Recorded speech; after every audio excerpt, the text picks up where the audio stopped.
Avant de plonger au cœur de l'histoire mouvementée des royaumes et empires qui ont marqué l'Afrique du Nord, il est essentiel de remonter le temps jusqu'à ses origines, à une époque où le Sahara n'était pas encore ce désert aride que nous connaissons.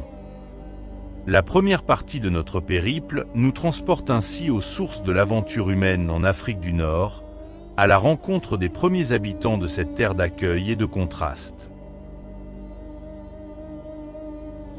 L'image que nous renvoie aujourd'hui l'Afrique du Nord est souvent celle de paysages arides, dominés par l'immensité du désert du Sahara.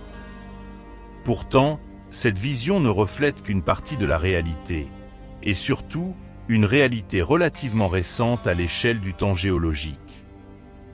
En effet, pour remonter aux origines de l'histoire de l'Afrique du Nord, il faut s'imaginer un environnement radicalement différent, un Sahara verdoyant où la vie foisonnait, il y a de cela plusieurs milliers d'années.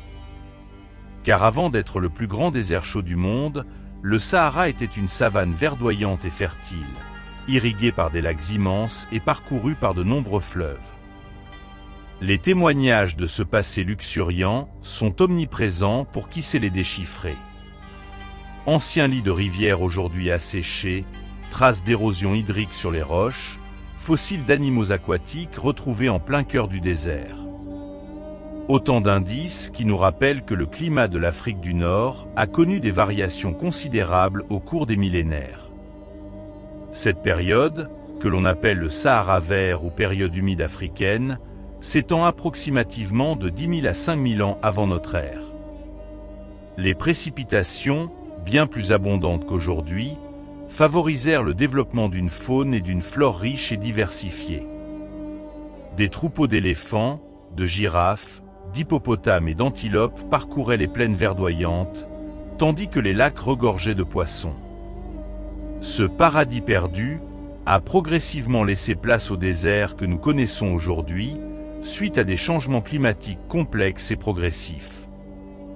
L'une des principales causes de cette transformation radicale est liée à la modification de l'orbite terrestre et de l'inclinaison de l'axe de la Terre. Ces variations cycliques, connues sous le nom de cycle de Milankovitch, ont entraîné une modification de la quantité d'énergie solaire reçue par la Terre, et donc une altération des régimes climatiques à l'échelle planétaire. Dans le cas du Sahara, ces changements ont eu pour effet de déplacer progressivement la zone de convergence intertropicale, une bande de basse pression atmosphérique située près de l'équateur, à l'origine de précipitations abondantes. Le déplacement de la zone de convergence intertropicale vers le sud a entraîné une diminution progressive des précipitations sur le Sahara, rendant le climat de plus en plus aride.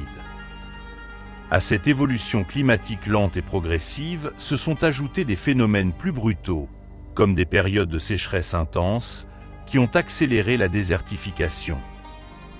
La végétation, privée d'eau, s'est raréfiée, laissant le sol exposé à l'érosion éolienne.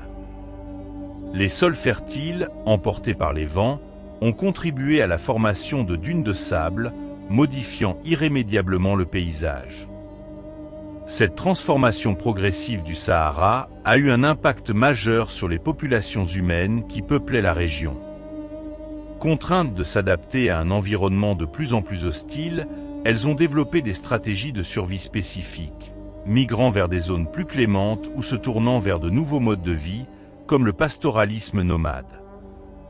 L'étude de cette période charnière, où l'Afrique du Nord a basculé du vert au jaune, est essentielle pour comprendre l'évolution des sociétés humaines dans la région, leur capacité d'adaptation face aux changements climatiques et les liens profonds qui les unissent à leur environnement.